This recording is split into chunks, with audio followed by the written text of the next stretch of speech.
శ్రీ గురుభ్యో నమః. హరిః ఓం. వసుదేవసుతం దేవం కంసచానూరమర్దనం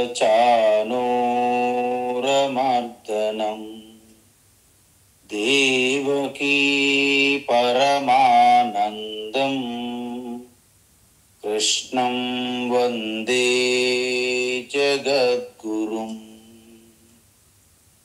తీర్త్వా మోహార్ణవం హత్వా రాగద్వేషాదిరాక్షసా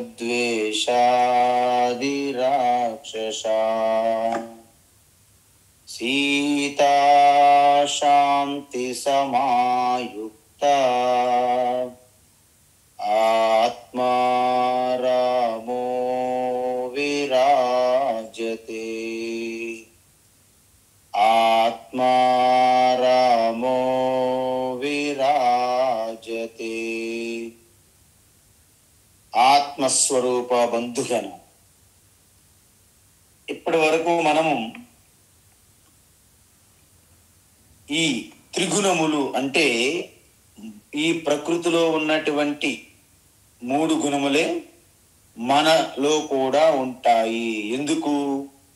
ప్రకృతి కారణము కాబట్టి కారణము యొక్క గుణములు సకల కార్యములందు వ్యాపిస్తాయి. కాబట్టి ఈ 3 గుణముల వలన మనలో ఆ స్వభావం మారుతూ ఉంది, ప్రవర్తన మారుతూ వస్తుంది. అందువలన ఈ 3 గుణములు యొక్క వాటి యొక్క ఒక్కొక్క గుణము యొక్క స్వరూపం ఏమిటి, అది అహంకారముతో కూడి ఉన్నటువంటి జీవుణ్ణి ఏ విధంగా బంధిస్తుంది, అది అధికంగా ఉన్నదని మనకు ఎట్లు తెలుస్తున్నది గుర్తు. అదేవిధంగా ఆ గుణము వృద్ధి చెంది ప్రధానంగా ఉన్నప్పుడు శరీరం విడిచిపెడితే తన అనంతరం గతి ఏమిటి, ఆ గుణము అధికంగా ఉన్నప్పుడు దాని వలన కలిగే ఫలితం ఏమిటి, ఈ విషయాలు మనం ఇప్పుడు వరకు చూసాం.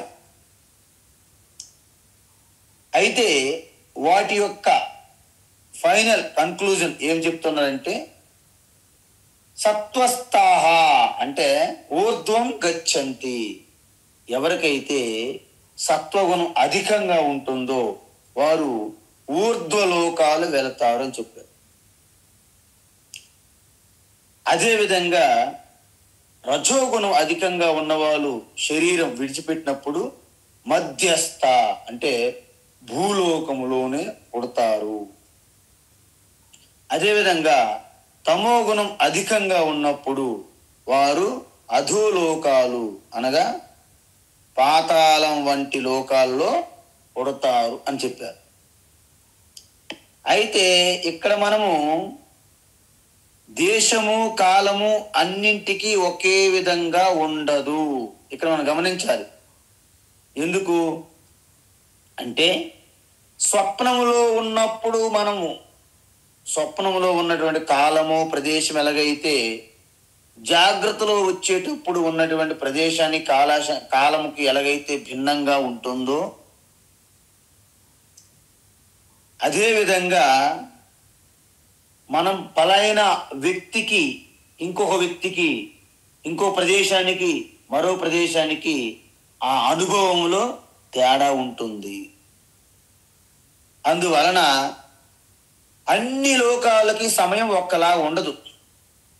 మనం స్వప్నంలో వెళ్ళి పెళ్ళి పిల్లలు మనవళ్ళు అన్నీ కూడా అయిపోతాయి ఆ ఒక్క నిమిషంలోనే. స్వప్నంలో జాగ్రత్త ప్రపంచంలో పోల్చి చూస్తే మనకి స్వప్నం అనేది ఒక నిమిషంలో అయిపోయినది మనకి 50-60 సంవత్సరాలు పడుతుంది జాగ్రత్త అవస్థలు. అందువలన ఈ స్వప్న కాలం వేరు, జాగ్రత్త కాలం వేరు.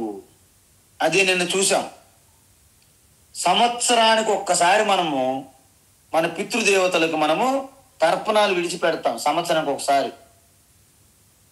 మనం రోజు త్రాగుతున్నాం, తింటున్నాం. అదేవిధంగా వాళ్ళకు కూడా అమ్మో నేను రోజుకి 3 సార్లు తింటున్నాను. సో పితృదేవతలకు కూడా 3 సార్లు, రోజుకి 3 సార్లు తర్పణాలు ఎవరైనా ఇవ్వగలుగుతున్నారా? మరి సంవత్సరానికి ఒకసారి ఇస్తే వారికి ఎలా సరిపోతుంది అంటే, మన సంవత్సర కాలము వారికి ఒక్క రోజుతో సమానం అన్నమాట. ఆల్రెడీ మనం 8వ అధ్యాయాన్ని చూసాం. కాబట్టి ఊర్ధ్వలోకాలు అన్నారనుకోండి, అవి నిజంగా ఏదో పైన అలా మెట్లలో ఉన్నాయని అర్థం కాదు. అంటే జీవన విధానం ప్రకారంగా ఉన్నతమైనటువంటి శ్రేష్టమైనటువంటి లోకాలు మనం చూసాము నిన్న. ఎందుకు? భూమి మీదే ఒక్కొక్క దేశం, ఒక్కొక్క సిటీ కంపేర్ చేసుకుంటే మీకు అనిపిస్తుంది, అమ్మయ్యా మేము వెళ్ళాము, అది భూతల స్వర్గం, భూమి మీదే స్వర్గం అంటారు, భూమి మీదే వైకుంఠం అంటారు, భూమి మీదే కైలాసం అంటారు. ఎందుకు అంటే అక్కడ ఉన్నటువంటి ఆ సుఖము, ప్రశాంతత, ఆ గాలి, నీరు, ఆ పరిసరాల శుభ్రత, ఆ యొక్క క్రమశిక్షణ, వాళ్ళందరూ కూడా ఎంతో క్రమశిక్షణతో ఉండడము అంటారు. కొన్ని ప్రదేశాల్లో గవర్నమెంట్ అంటే ప్రభుత్వ పాఠశాలలు, ప్రభుత్వ హాస్పిటల్స్, ప్రభుత్వ కొలాయి నీరు అన్నీ కూడా మీకు ఆశ్చర్యంగా ఉంటాయి, ఎంత బాగున్నాయి అనిపిస్తుంది. ఇంకో ప్రదేశంలోకి వెళ్తే కొలాయి నీరు తాగలేము, గవర్నమెంట్ హాస్పిటల్కి వెళ్తే మళ్ళీ తిరిగి రాము, గవర్నమెంట్ ప్రభుత్వ స్కూల్లో పిల్లలు చదివితే చదువు రాదు, ఇది ఒకటి ఉండదు మళ్ళీ. సో దీన్ని బట్టి మనం చూస్తే ఊర్ధ్వలోకాలంటే ఎక్కడో పైనే లేవు. ఈ సృష్టి అంతా కూడా అత్యంత సూక్ష్మంగా ఉంటుంది అర్థం. అందుకే కొంతమంది మనుషుల్లోనే దేవతలుగా ఉంటారు, మనుషులుగా ఉంటారు, అసురులుగా ఉంటారు, రాక్షసులుగా ఉంటారు. అంటే స్వామీజీ రాక్షసులు అసురులు ఇద్దరు ఒకటే కదా? ఒకటి కాదు. దేవతలంటే తను సంపాదించిన పుణ్యముతోనే భోగం అనుభవించే వారిని దేవతలు అంటారు. లోభితనం ఎక్కువగా ఉన్నవారిని మనిషి అంటారు. ఎదుటి వారిని లాక్కొని మరీ భోగం చేసే వాళ్ళని అసురులు అంటారు. ఇతరులు హింసించి వాళ్ళకి బాధ పెట్టి వాళ్ళు ఏడిపిస్తేనే ఆనందపడే వారిని రాక్షసులు అంటారు. చూసారా, చిన్న భేదం ఉంటుంది అన్నమాట. అందువలన ఈ విధంగా మనము ప్రపంచములో అంటే ఎక్కడైనా సరే ఈ లోకములోనే ఇంద్ర శరీరం అంటే ఇంద్రుడి యొక్క శరీరం మీరు ధరించారనుకోండి, లోకం ఇంద్రలోకంగా ఉంటుంది. బ్రహ్మ శరీరం ధరించారని బ్రహ్మలోకం అవుతుంది. అంటే మన యొక్క భావన, మన యొక్క వాతావరణ పరిస్థితులు ఇవన్నీ కూడా ఆ జీవన విధానానికి దోహదపడతాయి అంటారు. అందువలన ఒక్కొక్కసారి ఈ లోకములో మనం చూస్తే అందరి దృష్టి ఒకలా ఉండదు. ఎందుకు? కొంతమందికి శబ్దములేమీ లేకపోతే ఏంటమ్మా అంత నిర్మానుష్యంగా ఉన్నది, శ్మశానంలాగా ఉన్నదండి, నిశ్శబ్దంగా ఉన్నది. వాళ్ళు ఒంటరిగా ఉండలేరు, నిశ్శబ్దాన్ని భరించలేరు. కొంతమందికి అయితే శబ్దములు వింటేనే ఉండలేరు. ఏంటి ఒకటే సందడి, మార్కెట్ లాగా, చేపల మార్కెట్ లాగా అని వాళ్ళు బాధపడిపోతుంటారు. అంటే కొంతమందికి శబ్దాలు కావాలి, కొంతమందికి శాంతంగా నిశ్శబ్దంగా ఉండాలి. అందువలన మనకి కొన్ని శబ్దాలు వినిపించవు, కానీ కుక్కలకి మనకంటే అత్యంత సూక్ష్మమైన శబ్దాలు కూడా వినిపిస్తాయి. అదే కుక్కకి వినిపించేటట్లుగా, అంటే కుక్క ఎలాగైతే శబ్దాలను గ్రహిస్తుందో అంత వినికిడి శక్తి మనకు ఉందనుకోండి, మనం ఇంకా భరించలేం. అందువలన వేరే లోకాలు అంటే మన అనుభవాలలో స్థాయి భేదం వలనే కలుగుతున్నాయి తప్ప మన దేశం కాలం అందరికీ ఒకలా ఉండవు అని అర్థం. కొంతమందికి నేను చూశాను రోడ్డు మీద వెళ్తుంటే, ఈ స్క్రాప్ అంటే ఈ బాటిల్స్, కవర్లు అన్ని ఏరుకొని ఈ యొక్క డంపింగ్ నుండి తీసుకొని ఒక వ్యాన్ మీద పైన ఇద్దరు ఆడపిల్లలు ఓహో నవ్వుతూ గిల్లుకుంటూ గిచ్చుకుంటూ ఆ చెత్త మీద కూర్చొని వెళ్తున్నారు వ్యాన్ పైన. మేము వెనక ఫాలో అవుతాం, అంటే మేము వెళ్తున్నాం కారులో. చూసి నాకు హృదయం ద్రవించింది. కానీ వాళ్ళు ఎంజాయ్ చేస్తున్నారు ఆ పైన. కొంతమంది ఆ వ్యానకు దగ్గరలో వెళ్తూనే ముక్కు మూసుకుంటున్నాం, కానీ వాళ్ళు ఆ చెత్త పైన కూర్చొని అలాగ డ్రింకులు తాగుతూ ఇద్దరు కబుర్లు చెప్తూ ఇలా గిచ్చుకుంటూ గిల్లుకుంటూ ఉన్నారు. చూస్తున్నాం మేము కింద నుండి ఆ కారులో వెళ్తూ. చూడండి, అంటే ఆ చెత్తలో ఉన్నప్పటికీ వాళ్ళకి అది ఆనంద భరితము. మనం ఏసీల్లో ఉంటాము, కఫ్ అని దగ్గు జలుబు ఇవన్నీ డిసీజులతో భయంతో అనేక రకమైన భవిష్యత్తును ఊహించుకొని భయపడుతూ ఉంటాం. అప్పుడు ఎవరికి ఏది స్వర్గము ఏది నరకము అంటే మనం అనుభవించే స్థాయిలోనే భేదములు ఉంటాయి తప్ప లోకాలు అనేది మనం ఎప్పుడు కూడా ఆ పైన అలా వరాసగా ఉన్న 7 లోకాలు, కింద 7 లోకాలు అలాగేమి ఉండవు. అందువలన ఈ లోకములోని కాలము దేశము వేరే, వేరే లోకాలని కాలము దేశం వేరు. ఎందుకంటే ఇక్కడ ఉన్న శరీరాలు అక్కడ ఉన్న శరీరాలు వేరు. కొన్ని నీటిలో ఉన్న జీవులకు శరీరాలు వేరు, భూమి మీద ఉన్న శరీరాలు వేరు, అత్యంత సూక్ష్మంగా ఉన్నటువంటి జీవుల యొక్క శరీరాలు వేరుగా ఉంటాయి. అయితే ఇప్పటి వరకు మనము ఈ 3 గుణాల యొక్క ప్రభావంతో జరిగే పరిణామాలన్నీ చూసాం. ఇప్పుడు గుణాతీతంగా ఎదగడం ఎలా, ఎందుకు ఎదగాలి అంటే ముందు మనం ఒక మాట చెప్పాం. ఏంటి? గుణాలు మనకి బంధిస్తాయి. అంటే 3 గుణాలలో ఉన్నవారు ఎంతటి గొప్పవారైనా తప్పించుకోలేరు. అయితే మరి గుణాల నుండి బయటపడడం ఎలా? అందువలన 19-20 శ్లోకము భగవాన్ ఏం చెప్తున్నారంటే గుణాలకి అతీతంగా వెళ్ళడం ఎలా అనే విషయం పైన ఇప్పుడు చర్చ జరుగుతుంది. కాబట్టి ఇప్పుడు మనము ఆ విషయం మనం చూద్దాం. నాణ్యం గుణేభ్యః కర్తారం, నాణ్యం గుణేభ్యః కర్తారం, నాణ్యం గుణేభ్యః కర్తారం. యదా ద్రష్టానుపశ్యతి,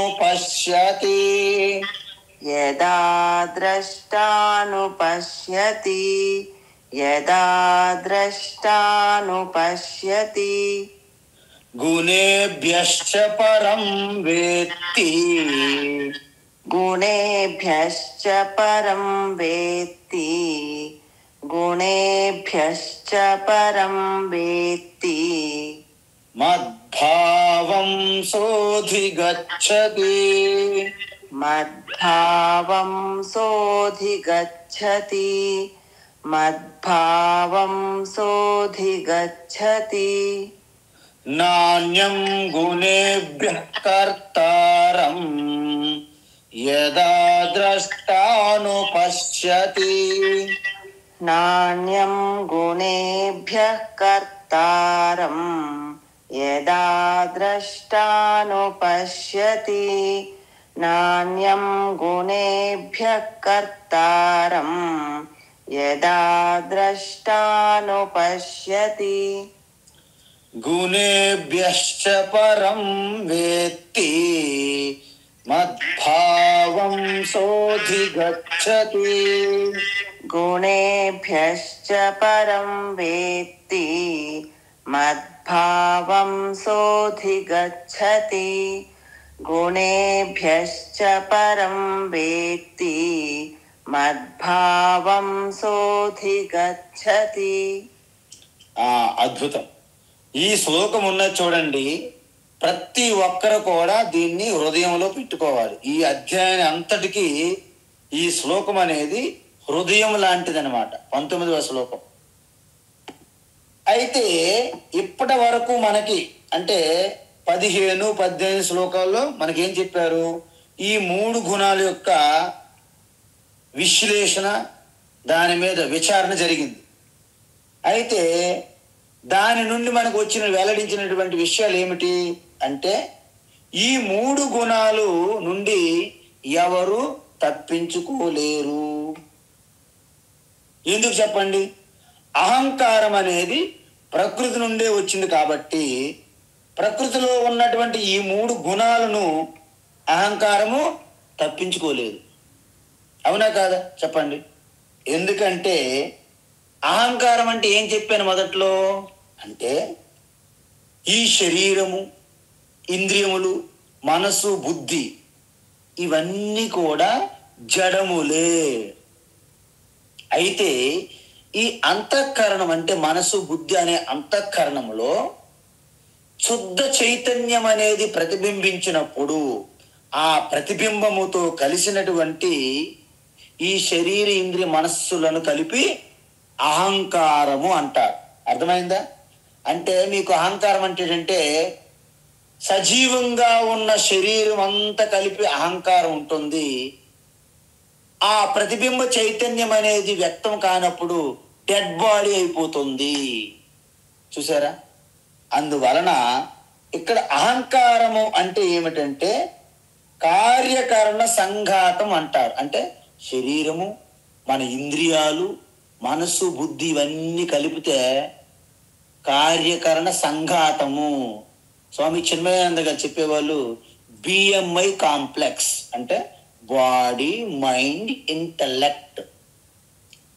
సో ఈ బిఎంఐ ఏదైతే శరీరము, ఇంద్రియములు, మనసు, బుద్ధికి కలిపి ఈ శుద్ధ చైతన్య యొక్క ప్రతిబింబముని చిదాభాసం అంటారు. చిదాభాస అంటే చిత్తు అంటే చైతన్యం కాబట్టి దాని యొక్క ఆభాస అంటే దాని యొక్క ప్రతిబింబాన్ని. అంటే జడమైనటువంటి ఈ అద్దములో ఎలాగైతే మన ప్రతిబింబం కనిపిస్తుందో, వాస్తవానికి అద్దము చీకట్లో పెడితే కనిపించదు మనకేమి. కానీ సూర్యుని వెలుతురు అద్దంపై పడింది అనుకోండి, అద్దములో మనం చూస్తే మన ముఖం కనిపించే శక్తి అద్దముకు వస్తుంది. నిజానికి చీకట్లో అద్దం వల్ల మనం ముఖము చూడలేము. మరి అద్దంలో నా ముఖం కనిపించే ఆ శక్తి ఎలా వచ్చింది? వెలుతురు వలన అద్దముకి ప్రతిబింబించే శక్తి వచ్చినట్లుగా ఈ మనస్సు, బుద్ధికి చైతన్యం అనే ప్రతిబింబం వలన చేతన శక్తి అనేది ప్రకటమవుతున్నది అని అర్థం. అందువలన ఈ అహంకారం ఎప్పుడుంది? మనకుంది. అయితే జ్ఞానికి కూడా అహంకారం తప్పనిసరి ఉంటుంది. ఉంటుందా ఉండదా?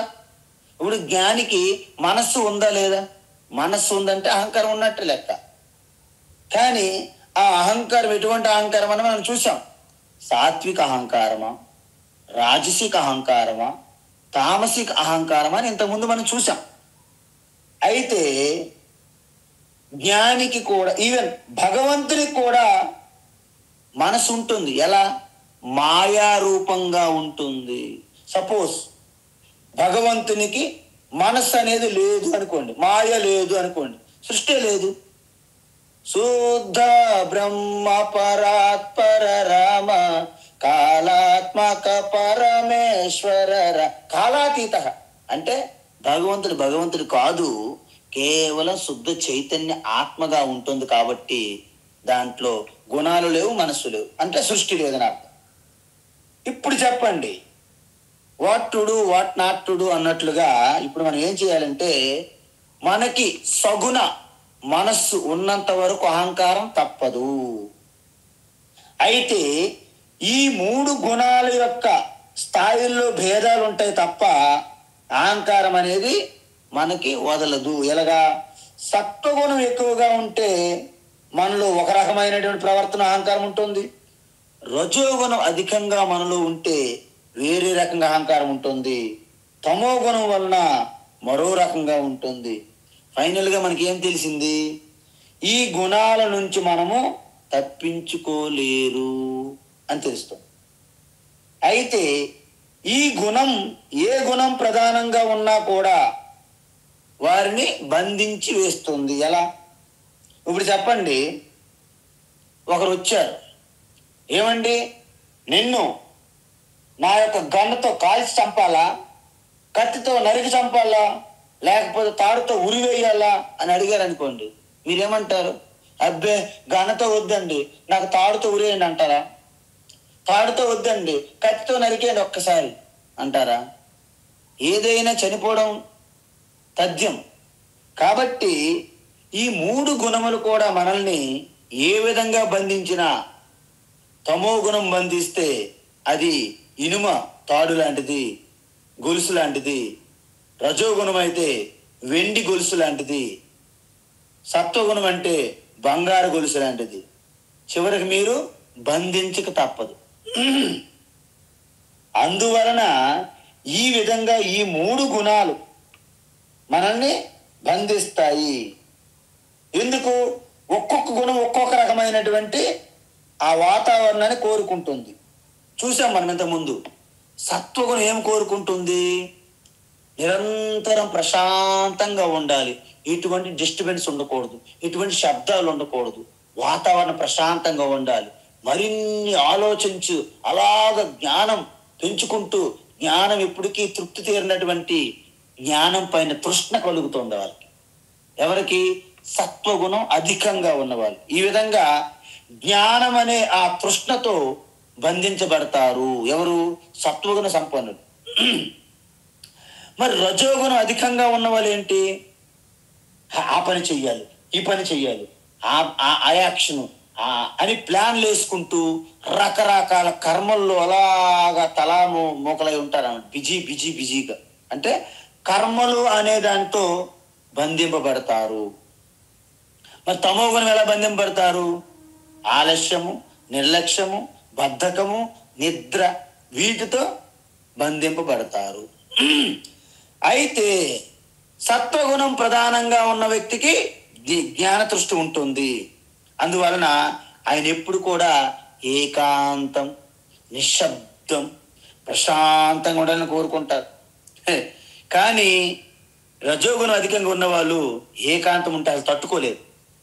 ఏంటి ఎవరు లేరు, అసలు కనీసం కాకి కూడా అరవట్లేదు, అంత నిశ్శబ్దంగా నిర్మానుష్యంగా శ్మశానం తలపించినట్టుంది అంటారు. అదే సత్వగుణం ఉన్న వాళ్ళకైతే అబ్బా అద్భుతం, ఒక గుహ, ఒక ఆశ్రమం, ఒక తపోవనం అని వీళ్ళు ఫీల్ అవుతారు. ఇద్దరు ఉన్న ప్రదేశం ఒక్కటే, కానీ ఒక్కొక్కరి భావనకి అలా అనిపిస్తుంది. చూసారా? అందువలన తామసిక గుణం ఉన్నదనుకుని ఆయన ఏమంటాడు? ఎక్కడ నిద్రపోవడానికి అనుకూలంగా ఉందా అని ఆ ప్లేస్ చూసుకుంటాడు. అందువలన అటువంటి నిద్రపోవడానికి ఆయనకి అనుకూలమైన ప్రదేశం దొరకకపోతే ఆయన ఇబ్బంది పడిపోతాడు అన్నమాట. సో ఆ విధంగా ఆయన బంధింపబడుతున్నాడు.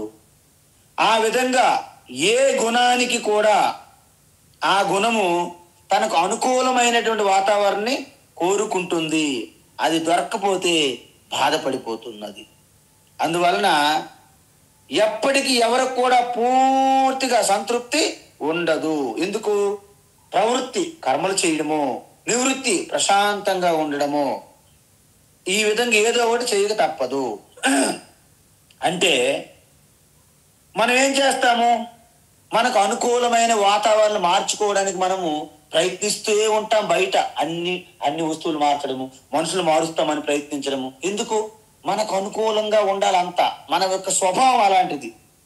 అందువలన మీ జీవితాంతము మీరు మార్చడానికి ప్రయత్నిస్తూ, మీరు కర్తగా అలాగ చేస్తూ వచ్చిన వాటికి భోక్తగా అలాగ వాటిని స్వీకరిస్తూ కర్త భోక్త అనే ఈ బంధనంలో మీరు చిక్కుకుంటారు.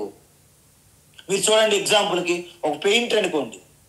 ఒక పెయింటింగ్ వేసేవాడు, ఒక శిల్పి ఇలా చెక్కి దూరం నుంచి అబ్జర్వ్ చేస్తాడు, మళ్ళీ వస్తాడు, మళ్ళీ చెక్తాడు, మళ్ళీ వస్తాడు, మళ్ళీ చెక్తాడు. అంటే ఆయనకి తృప్తి ఎప్పుడు కలుగుతుంది? అలాగా మేకప్లు మెరుగులు దిద్దుతూనే ఉంటారు. ఆ విధంగా పరిసరాలు తనకు అనుగుణంగా మార్చుకోవడాని కోసము ఇక ఇవన్నీ వ్యవహారంలో పడిపోయి నాకంటూ పరమాత్మ అనే ఉన్నత స్వరూపు నాలో ఉన్నది అనే విషయం పైన మర్చిపోతాడు. దాని గురించి ఆలోచించే తీరికే ఉండదు. ఎందుకు? ఈ ప్రకృతి మాయలో పడిపోయారు కాబట్టి. అందుకే మనకి 14వ అధ్యాయం మొదట్లోనే చెప్పారు 5వ శ్లోకం ఏంటి? నిబధ్నంతి మహాబాహో దేహే దేహినమవ్యయం. చూసారా, ఇది దేహంలో ఉండి మనకి బంధిస్తుంది 3 గుణాల ద్వారా అని చెప్పారు అక్కడ. అందువలన ఈ 3 గుణాలు మనిషిని కట్టేస్తుంది. అంటే బయటికి కనిపించిన తాళ్ళతో మనల్ని బంధిస్తాయి. ఎలా బంధిస్తాయంటే వేరే విషయాన్ని ఆలోచించే తీరికే మనలో ఉండదు. దాంట్లో పూర్తిగా మునిగిపోయి అలా గులాబ్ జామ్ లాగా దానిలో నిండిపోతాం అన్నమాట. అందువలన చిన్న పిల్లవాడు ఎలాగైతే మనల్ని విసిగిస్తూ, ఎలాగైతే మనకి ఏ పని చేయకుండా మనల్ని ఆయన ఏడుస్తూ విసిగిస్తూ మనల్ని ఎలాగైతే ఇబ్బంది పెడతాడో, ఆయన మనకి ఏమి చేయడు, కానీ తన మారాం చేస్తూ మనల్ని ఏ పని చేయనివ్వకుండా చేస్తాడు. ఆ విధంగా బంధిస్తాడు మనల్ని. చిన్నపిల్లలు ఎలాగైతే చేస్తారో ఆ విధంగా ఈ యొక్క 3 గుణాలు మీకు బంధిస్తాయి. అయితే మీరు ఒక విషయం గమనించాలి. అహంకారం అనేది ఏమిటి అని చూసాం, మనం ఇప్పుడే చూసాం. అహంకారం కాకుండా ఇంకేమైనా ఉందా అని మీకు అడిగారు అనుకుని ఏమంటారు? ఉందంటారు, లేదంటారా? అహంకారం అంటే ఏంటో ఏమన్నాం మనము? శరీరము, ఇంద్రియములు, మనస్సు కలిపి దానిలో ప్రతిబింబించే చైతన్యం యొక్క ప్రతిబింబం కలిపితే అహంకారం అన్నాం కదా. మరి ప్రతిబింబము అంటే అద్దములో మీరు చూశారు, మీ ముఖం అద్దములో కనిపిస్తుంది. మరి ప్రతిబింబం అద్దములో ఉందంటే ఆ ప్రతిబింబమును కారణమైన మీరు ఉండాలా వద్దా? అబ్బే నేను లేనండి, నేను లేకుండే ప్రతిబింబం అద్దంలో వస్తుంది అంటారా? అలా అనరు మీరు. నేను ఉన్నాను, నా ముఖం ఉన్నది కాబట్టి అద్దంలో కనిపించింది. అందువలన ఇప్పుడు అహంకారములో ప్రతిబింబిస్తున్నటువంటి చైతన్యం యొక్క ప్రతిబింబం వలన ఆ ప్రతిబింబానికి కారణమైన శుద్ధ చైతన్యం ఉంటుందా, ఉండదా? ఉంటుంది. ఇప్పుడు అర్థమైంది. అందువలన ఆ శుద్ధ చైతన్యం అనేది ఏమిటి? దానికే సాక్షి చైతన్యం అంటారు. చూసారా, దానికి ఏమంటారు? సాక్షి చైతన్యము. ఇప్పుడు 2 వచ్చాయి. ఒకటి అహంకారము, 2 సాక్షి చైతన్యము. అందువలన సాక్షి చైతన్యముకి 3 గుణాలు ఉండవు. ఎందుకు? గుణాతీత, స్వరూపంగా అది గుణాతీత కాబట్టి దానిలో 3 గుణాలు లేవు. అహంకారం ఏంటి? 3 గుణాలతో నిత్యం కలిసే ఉంటుంది. 3 గుణాలు లేకుండా అహంకారం ఉండదు. కాబట్టి ఇప్పుడు చెప్పండి, మనం గుణాతీత కావాల్సింది అహంకారానిక, సాక్షిక? చెప్పండి. అందువలన అహంకారం అనేది గుణాతీతం అనేది ఎప్పుడు కాదు. ఎందుకు? అసలు 3 గుణాలు లేకపోతే అహంకారమే అవదు అది. కాబట్టి అహంకారం ఎప్పుడైనా గుణాతీతగా మనం చేయగలమా? అవుతుందా? అసాధ్యం. పోని సాక్షికి ఏమైనా గుణాతీతగా అవుతుందా? అవసరం లేదు. ఎందుకు? అది ఎప్పుడు గుణముల్లో కలవదు. అయితే ఇప్పుడు గుణాతీత అవ్వడానికి ఎవరు ప్రయత్నిస్తున్నారు? ఎవరు గుణాతీత కావాలి? ఇది పెద్ద ప్రశ్న. అందువలన మనం సాక్షి చైతన్యాన్ని మనం గుర్తించకుండా అహంకారము ప్రకృతితో మనం బిజీ అయిపో తిరుగుతూ ఉంటే ఈ ప్రకృతి నుండే మనము అంటే 3 గుణాల్లో ఉంటూ 3 గుణాలకు అతీతంగా మారాలనుకోవడం అనేది మన అడి ఆశ. అది ఎండమావుల్లో నీరు వెతుకుతున్నట్లు అని చెప్తారు మహాత్ములు. అంటే పదునుగా పొడవుగా ఉన్నటువంటి ముక్కు మీద మీకు ఒక యాపిల్ పండు, అంటే ఒక యాపిల్ పండు ఏదో ఒక పండు మీ ముక్కు చివరి పెడితే నిలబెట్టడానికి ఎంతగా మీరు ప్రయత్నిస్తారో అయినప్పటికీ అది ఎలాగైతే నిలబడదు. అహంకారంగా ఉన్న మిమ్మల్ని 3 గుణాల నుంచి తప్పించాలనుకోవడం అంతటి అసాధ్యము అంటున్నారు. ఎందుకు? ఎందుకంటే ఏ వ్యక్తిలోనూ ఈ గుణాలు ఎప్పుడు ఒక్కటిగా ఉండవు. ఒకే వ్యక్తి సత్వగుణం నుండి రజోగుణానికి మారొచ్చు, రజోగుణం నుండి తమోగుణానికి మారొచ్చు, తమోగుణం నుండి సత్వగుణానికి మారొచ్చు. అంటే గుణాలే మారుతున్నాయి తప్ప గుణాలు మారుతున్నాయి తప్ప గుణాలు దాటి వెళ్ళడం వీలు కాదు. మరి గుణాతీతంగా ఎదగడం ఎలా? అహంకారం ఎప్పుడు గుణాతీతికి అవ్వలేదు. ఎందుకు? మహా అయితే ఒక గుణం నుండి ఇంకో గుణం మారగలదు పెర్మిటేషన్ కాంబినేషన్స్ లో. కానీ గుణాతీతం అవడం అనేది అహంకార జీవాత్మకి ఇంపాసిబుల్, అసాధ్యం.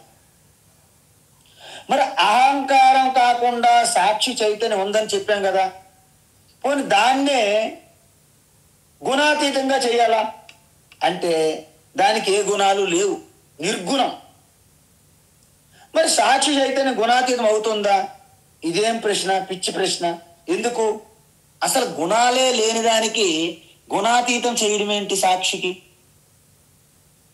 అయితే ఇంతకీ అహంకారం ఎప్పటికీ గుణాతీతం కాదు, సాక్షి అనేది గుణాతీతం అవ్వాల్సిన పని లేదు. ఎందుకు? సాక్షిలో గుణాలే లేవు. గుణాలు లేనప్పుడు గుణాతీతం ఎందుకండి? అందువలన ఒక్క పక్క అహంకారం గుణాతీతం అవ్వలేదని చెప్తున్నాము, ఇంకొక పక్క సాక్షికి గుణాతీతం అవ్వాల్సిన అవసరం లేదని చెప్తున్నాం. అంటే ఇంతకీ ఎవరు గుణాతీతంగా చెప్పండి? అందువలన నేను గుణాతీతుడును, గుణాతీతం అనడం అది ప్రశ్న తప్పు అని అనిపించుతుంది అనుకో మీకు. దానికి భగవాన్ ఏమంటున్నారంటే, ఇప్పుడు చూడండి, గుణాతీతం అవ్వాలంటే మీరు ఏమో చెయ్యక్కర్లేదు. ఏంటి? మీరు అహంకారంతో కూడి ఉన్నటువంటి మీరు జీవాత్మగా మీరు ఉన్నారు కాబట్టి దానికి ఒక షిఫ్ట్ అనమాట, అంటే ఒక గేర్లు మార్చడం అనమాట. నేను ఇప్పుడు 2వ గేర్లు వెళ్తున్నాను, 3వ గేర్లోకి ఎలాగైతే మారుస్తామో, నేను ఇప్పుడు వంట డ్రెస్ వేసుకున్నాను, లేకపోతే బాత్రూమ్ డ్రెస్, స్విమ్మింగ్ పూల్కి వెళ్ళి స్విమ్మింగ్ పూల్ డ్రెస్ వేసుకుంటారు కొంతమంది. క్యాంప్ వెళ్ళేటప్పుడు ఆ డ్రెస్ వేసుకోరు, ఆ డ్రెస్ తీసివేసి క్యాంప్ వెళ్ళడానికి వేరే డ్రెస్ వేసుకుంటారు. అదేవిధంగా అహంకారము నుండి నేను సాక్షి అనే భావంలోకి మీరు మారడమే గుణాతీతులు అవ్వడం అంటారు శాస్త్రం. అంటే ఏంటి? అక్షరాలుగా మీరు ఎటువంటి మార్పులు ఏమి అక్కర్లేదు, మీ దృష్టిలో మార్పు వస్తుంది, మీ దృక్పథంలో మార్పు వస్తుంది. అంటే అహంకారం అనేది తక్కువ స్థాయి జీవాత్మ, సాక్షి అనేది ఉన్నతమైనటువంటి పరమాత్మ స్థితి. అంటే నేను సాక్షిగా ఉన్నాను అనేది ఉన్న స్థితి ఎలా వస్తుంది అంటే, నేను ప్రకృతితో మమేకమై ఉన్నటువంటి ఈ అహంకార జీవి, అంటే పరిమితులుగా ఉన్నటువంటి పరిచ్ఛిన్న జీవిని నేను కాదు, దీని వెనక ఉన్నటువంటి శుద్ధ చైతన్య స్వరూప సాక్షిని అనే భావంలోకి మీరు మారడమే గుణాతీతులుగా అవ్వడం అంటారు. నిజానికి గుణాతీతులంటే మీరేం పెద్ద మార్పులు చేర్పులు అక్కర్లేదు, కట్టడాలు. మనం 13వ అధ్యాయం చూసాం. ఏంటి? ప్రకృతి, పురుష, క్షేత్రం, క్షేత్రజ్ఞ చూసాం. అంటే నేను క్షేత్రము నుండి నేను క్షేత్రజ్ఞ అని మారడమే, అంటే మనస్సు శరీరాలతో అనుబంధం పెంచుకున్నంత వరకు మనం అహంకారంగా, సగుణ అహంకారంగా ఉంటాము. సగుణ అహంకారంతో మనం మమేకం అయినంత వరకు సంసారాన్ని తప్పించుకోలేం. చూసారా? అంటే మనం ఈ 3 గుణాలతో కలిసి ఉన్నటువంటి ఈ క్షేత్రం ప్రకృతితో మనం మమేకమై ఉన్నంత వరకు మనం సంసారం తప్పించుకోలేం. ఎందుకు?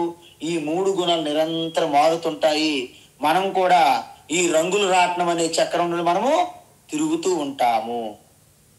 అందువల్ల గుణాతీతంగా మీరు మారాలంటే, సంసారం నుండి మీరు బయటపడాలంటే, ఈ సుఖ దుఃఖాలు అనే ద్వంద్వాల నుండి మనం బయటపడాలంటే మనం ఒక్కటే మనకు అవకాశం ఉంది. ఏంటి? ఈ అహంకారం అనే 3 గుణములతో కలిగి ఉన్న అహంకారం అనే నేను అసలైన నేను కాదు, నేను వీటన్నిటికీ వెలుగును అందిస్తున్న సాక్షిని అని అర్థం చేసుకోవాలి. దాన్నే మనోబుద్ధి అహంకార చిత్తాని నా అహం, నేను కాదు, చిదానంద రూప శివ అహం, నేను సాక్షి స్వరూప శివ నేను అని తెలుసుకోవడం. అందువలన మీరెప్పుడు కూడా ఏం చేయాలి?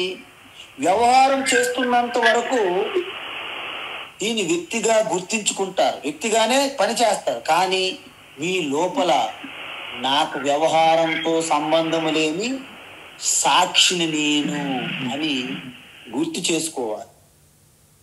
అర్థమవుతుందా? అంటే మీకు ఒక విషయం చూడండి. ఒక యాక్టర్ యాక్టింగ్ చేస్తున్నాడు.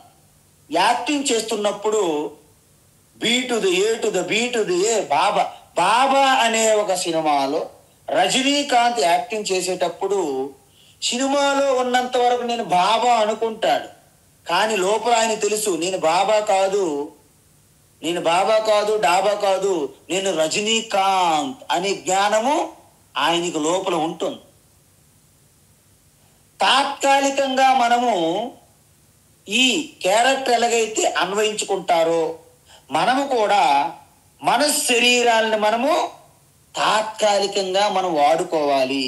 అంటే నేను శరీరం ఉన్నటువంటి శరీరాన్ని, దానిలో సాక్షి ఉన్నది పరమాత్మ అనే భావన నుండి నేను సాక్షిని, శరీరాన్ని వాడుకుంటున్నాను అనే జ్ఞానానికి రావాలి మనం.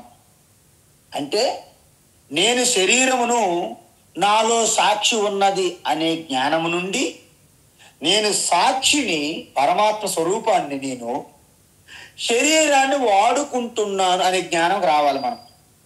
అంటే ఈ మనశ్శరీరతో వ్యవహారం నడుపుతున్నంత వరకు మనకి తప్పు కాదు. ఎందుకు? ఈ శరీరము మనసింద్రులు అన్నిటి మనం వాడుకుంటాను కారులాగా. అయితే వాటితో మమేకమైపోయి నా యొక్క అసలు స్వరూపాన్ని మర్చిపోకూడదు. అందువలన ఈ జ్ఞానం ఏదైతే ఉందో, ఏంటి? నేను శరీర ఇంద్రియ మనస్సును నడిపిస్తూ నేను వాడుకుంటున్నటువంటి ఆ శుద్ధ చైతన్య సాక్షిని అని గుర్తించుకుంటూ మీరు వ్యవహారం చక్కదిద్దడం వలన ఎటువంటి తప్పు లేదు. దానిని గుణాతీత అంటారు. చూసారా?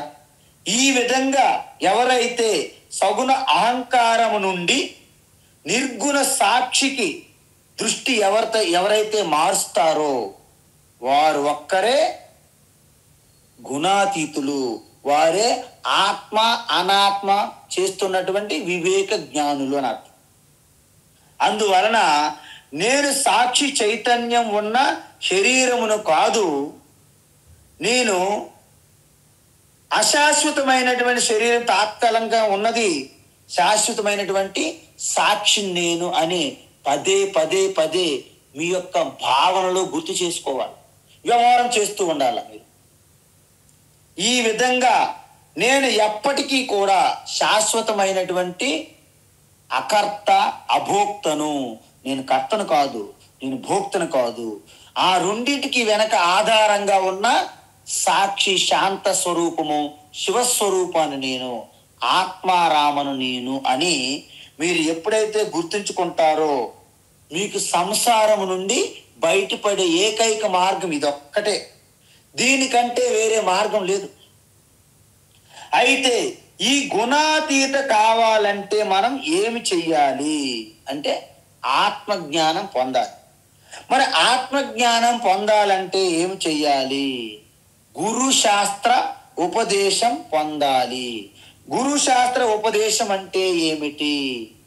దీర్ఘకాలం పాటు శ్రవణము మననము నిధిధ్యాసనం చేయడాన్ని జ్ఞానయోగం అంటారు.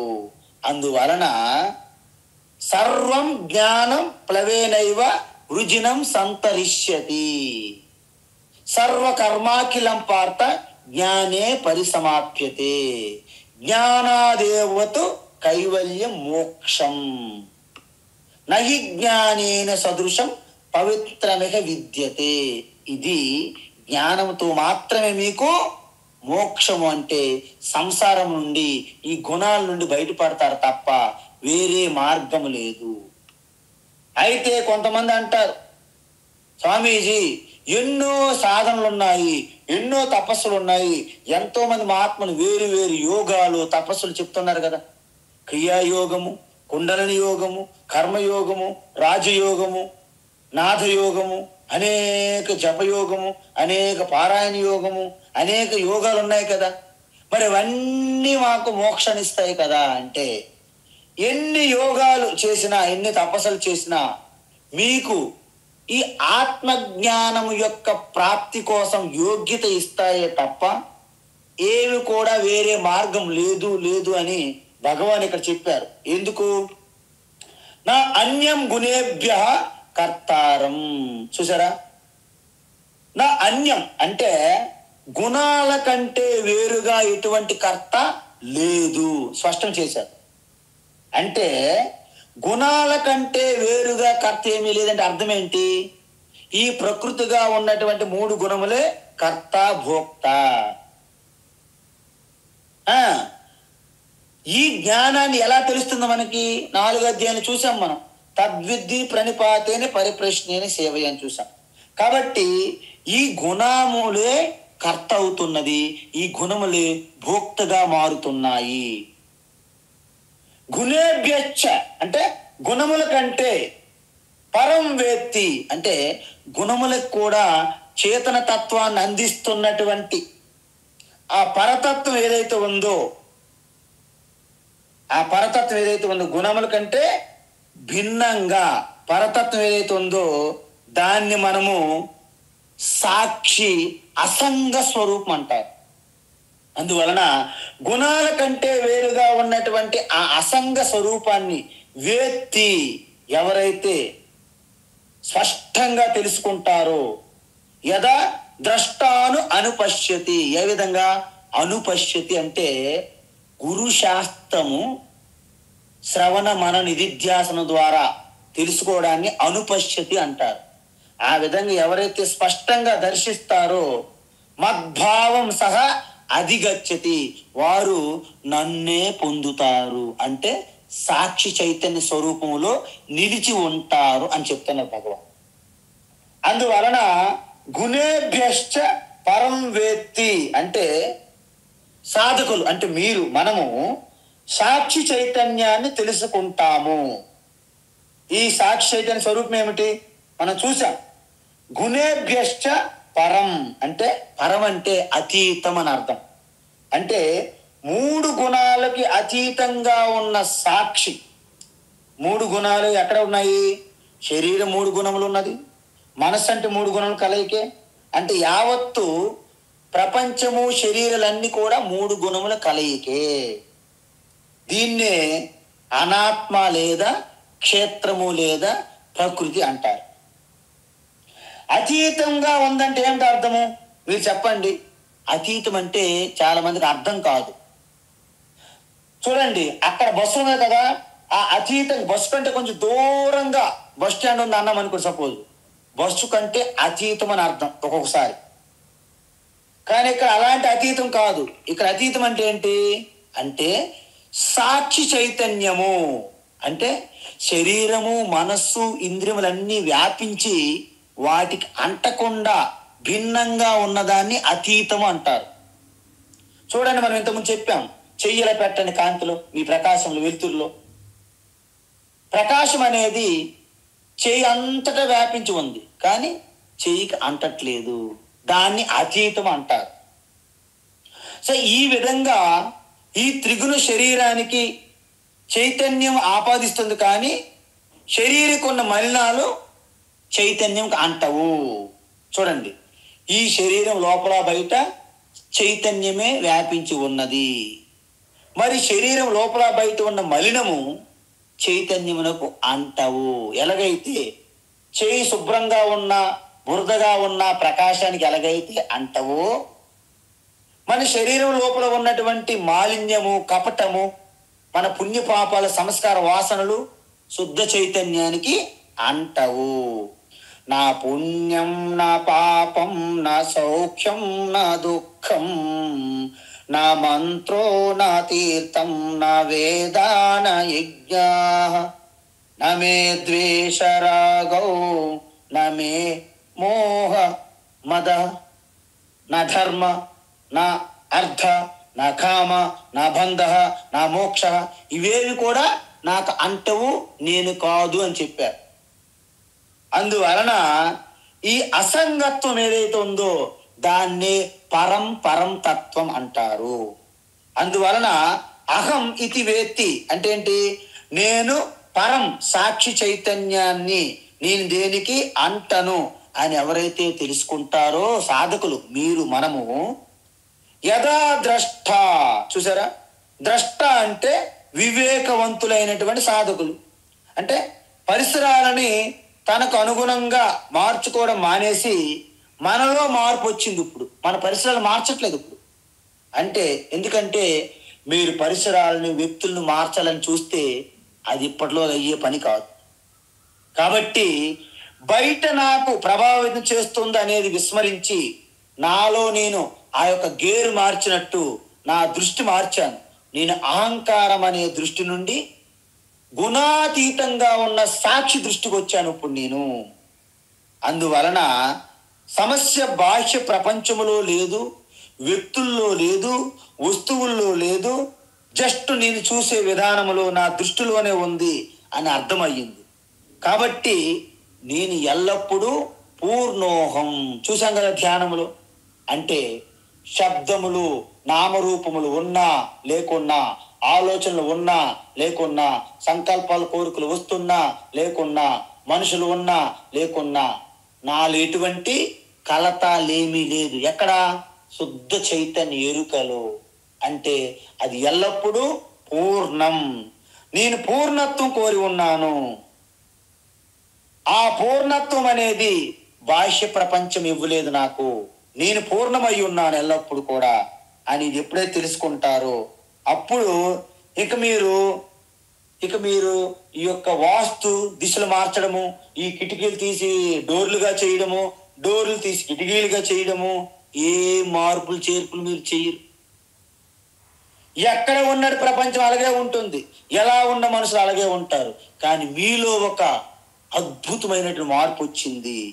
మీ దృష్టి కోణం మారిపోయింది. అందరూ దుర్గుణాలు, మూడులు, అజ్ఞానులు, మూర్ఖులుగా అనిపిస్తున్న వాళ్ళందరూ కూడా లోపల ఆ చిదానందరూ ప్రకాశిస్తుంది అని దృష్టి మీలో కలుగుతుంది మెల్లగా. అందువలన దుఃఖే స్వనుద్విగ్న మనాః సుఖేషు విగత స్పృహ వీతరాగ భయ క్రోధాః స్థితధీర్మునిరుచ్యతే. స్థిత ప్రజ్ఞలో చూసాం మనం 2వ అధ్యాయంలో. అందువలన ఎటువంటి పరిసరాలు ఉన్నా మీరు పట్టించుకోరు. ఎందుకు? ఆ పరిసరాలను మార్చడానికి ప్రయత్నించే బదులు తమను తానే మార్చుకొని మన దృష్టి మార్చుకున్నాం. అది తెలివైన పని. అందువలన యదా అనుపశ్యతి, చూసారా, అంటే నేను ఇవి 2 స్వరూపాల కలయిక. ఈ శరీరము, ఇంద్రియములు, మనస్సు, బుద్ధి, ఇవి 2 కలయిక. ఒకటి శివ, 2 శక్తి. ఒకటి ప్రకృతి, 2 పురుష. ఒకటి క్షేత్రము, 2 క్షేత్రజ్ఞ. ఒకటి అహంకారము, 2 సాక్షి. ఈ విధంగా మిశ్రం. ఇదంతా మిశ్రం. మనందరం మిశ్రాలే, ఎవరో మిశ్రాలు కాదు, మనందరము మిశ్రాసే. కాబట్టి నేను ఉన్నతమైన సాక్షిని, గుణాతీతాన్ని అని అర్థం చేసుకుంటే అణు అని చెప్పారు. ఎందుకు? అణు అనేది జ్ఞాన నేత్రం ద్వారా మాత్రమే సాధ్యము. అందువలన భగవాన్ 10వ అధ్యాయంలో ఏం చెప్పారు? తేషాం సతతయుక్తానా భజతాం ప్రీతి పూర్వకం తదామి బుద్ధియోగం తం. చూసారా, ఏన మాముపయాంతి తే. చూసారా, అందువలన తేషాం సతతయుక్తానం చెప్పాం. అందువల్ల ఏమవుతుంది? మీ బుద్ధి అంతా మాలిన్యం పోయి స్వచ్ఛమైన యోగ్యులుగా మీరు మారిన తర్వాత మీకు ఒక గురువును తారసపడేటట్లు చేసి ఆ శాస్త్ర ఉపదేశం ద్వారా మీలో కలిగిన జ్ఞాన నేత్రం ద్వారా మాత్రమే ఈ అహంకారము నుండి సాక్షి మీరు షిఫ్ట్ అవ్వగలరు. అందుకే మీకు చెప్పాను, అనేక యోగాలు, అనేక సాధనల పేర్లు కూడా ఇవన్నీ కూడా చివరికి మీకు జ్ఞాన యోగ్యతనిస్తాయి తప్ప మోక్షాన్ని ఇవ్వలేవు. మరి మోక్షం ఎలా వస్తుందంటే కేవలము ఆ శాస్త్ర శిక్షు జ్ఞాన నేత్రం ద్వారా. నాశయామ్యాత్మభావస్థ జ్ఞానదీపేన భాస్వత. ఆ దివ్య చక్షు ఆ జ్ఞాన నేత్రం ద్వారా మాత్రమే మీరు అంతరాన్ని గుర్తిస్తారు. అందువలన గుణేభ్యస్య అన్యం కర్తారం నపశ్యతి. వాళ్ళు ఏం చేస్తారు? ఈ 3 గుణాల కంటే వేరే కర్త భోక్త ఏమీ లేదు, ఈ 3 గుణాలతో ఉన్నటువంటి అహంకారమే కర్తాభోక్తగా ప్రవర్తిస్తుంది, నేను వాటికి అంటకుండా అతీతంగా ఉన్న శుద్ధ చైతన్య సాక్షిని అని మీకు అర్థమైపోతుంది, స్పష్టత వస్తుంది. మీ ఉన్న స్థాయిలో మీరు నెలకొని ఉంటారు, ఉండడమే కాదు దాంతో నిలిచి ఉంటారు. అందువలన గుణేభ్య అన్యం కర్తారం నా పశ్చిత అంటే ఇక్కడ మీరు ఒకటి గమనించాలి. అంటే గుణాల కంటే వేరుగా ఎటువంటి కర్తాభోక్త లేదు అని అర్థం. ఇది యథా పశ్యతి, ఏ క్షణంలోనైతే మీరు ఇది అర్థం చేసుకుంటారో ఆ క్షణంలోనే మీరు జీవన్ముక్తులు అయిపోతారు అన్నమాట. అందువలన మరణశయ్య మీద ఉన్న ఎవరైనా అడిగారంటే నీ జీవితం ఎలా ఉందండి, ఇంచుమించుగా ఏమంటారు, అంత బాగానే ఉందండి కానీ అని ఏదో ఒక చెప్తాడు, బట్ అంటారు. అంటే వాళ్ళ జీవితం ఎప్పుడు కూడా అసంతృప్తితోనే మిగిలిపోతుంది. మీరు ఎవరికైనా ప్రపంచంలో వాళ్ళు బెడ్ రిడన్ అంటే ఇక డెత్ బెడ్ మీద ఉన్న వాళ్ళకి వెళ్ళి ఎలాగైంది మీ జీవితం అంటే పర్వాలేదు కానీ ఏదో ఒకటి అసంతృప్తి. ఈ సృష్టిలో ఈ ప్రపంచంలో మరణశయ్య మీద ఉన్నవారు ప్రతి ఒక్కరు కూడా అసంతృప్తితోనే తన జీవితాన్ని సంపూర్ణం సమాప్తం చేస్తున్నారు. అందువలన ఏ కోరికలతో మిగిలిపోయి శరీర త్యాగం జరుగుతుందో ఆ కోరికలు తీర్చుకోవడానికి మళ్ళీ పుట్టాల్సి వస్తుంది. ఏ ఒక్కరైనా సరే అబ్బా పర్యాప్తం, అహం పూర్ణ, నా జన్మధన్యం, కృతకృత్య, అహం చిదానంద రూప, శివోహం అని ఎవరైనా శరీరం విడిచిపెడుతున్నారా? వాళ్ళు జీవన్ముక్తులు, వారు మళ్ళీ జన్మ పొందరు. కాబట్టి కామన్య కామయతే మన్యమానః సకామ బిర్జాయతే తత్ర తత్ర. ఉపనిషత్తులు చెప్తాయి, ఎవరైతే కామనలు కోరికలు బాగా తీరకుండా శరీరాన్ని విడిచిపెట్టాల్సి వస్తుందో, ఎవరికైతే కోరికలు తీరకుండా శరీరం పడిపోతుందో ఆ కోరికలు తీర్చుకోవడానికి మళ్ళీ వాళ్ళు పుట్టాల్సి వస్తుంది, దాన్ని వారు తప్పించుకోలేరు. అంటే పునరపి జననం పునరపి మరణం. ఈ విధంగా మనలో ఒక అసంపూర్ణత నెలకొని ఉంటుంది. అందుకే దీనికి ఉదాహరణ మహాత్ములు ఏమంటారంటే, పూరి, మన పూరి వండుతారు కదా తల్లులారా, మీరు అందరూ ఉన్నారు, మీరు పూరి నూనెలో వేసేసరికి అటు ఇటు పరుగులు తీస్తున్నది పూరి. కానీ సంపూర్ణంగా పూరి అలాగ బయటకు పొంగిన తర్వాత అది స్థిరంగా ఉంటుంది, పెద్దగా కదలదు. మనం కూడా ఈ 3 గుణములతో మమేకమైపోయి అహంకారంతో మనం ప్రయాణం చేస్తున్నప్పుడు అక్కడికి ఇక్కడికి రెస్ట్లెస్ గా మనము ఆందోళన అలజడులతో తిరుగుతుంటాము. ఎప్పుడైతే మీరు ఈ జ్ఞాన నేత్రముతో ఆత్మలోని నిష్ఠలో ఉంటారు, సాక్షి చైతన్యులు ఉంటారు, ఆత్మన్యేవాత్మనా తుష్టః, ఆత్మలోని రమిస్తారు, ఆత్మలోని క్రీడిస్తారు, ఆత్మానందము ఆత్మారామ ఆనందరమణలో ఉంటారు. కాబట్టి దాన్ని ఏమంటారు భగవాను, మద్భావం అధిగచ్చతి. ఆ ఆత్మ సాక్షి చైతన్యంలో నిలిచి ఉండడమే మద్భావం, అది నా యొక్క భావము, నా స్వరూపము, అది పొందుతారు అంటున్నారు భగవాన్. ఎవరు? వ్యక్తి అంటే ఈ పూర్ణత్వాన్ని జ్ఞానం వలన పూర్తిగా తన స్వరూపంలో అర్థం చేసుకున్న వ్యక్తి అని అర్థం. అలాంటి వారు ఎవరైతే తెలుసుకుంటారో వారికి ఇంకా జన్మ మరణం అనే సంసారం లేదు. ఇది చాలా ఇంపార్టెంట్ శ్లోకం, మొత్తం భగవద్గీతలో కూడా చాలా గొప్ప శ్లోకము, ఈ అధ్యాయానికి హృదయం లాంటిది. హరి ఓం తత్సత్. సర్వం శ్రీకృష్ణార్పణమస్తు.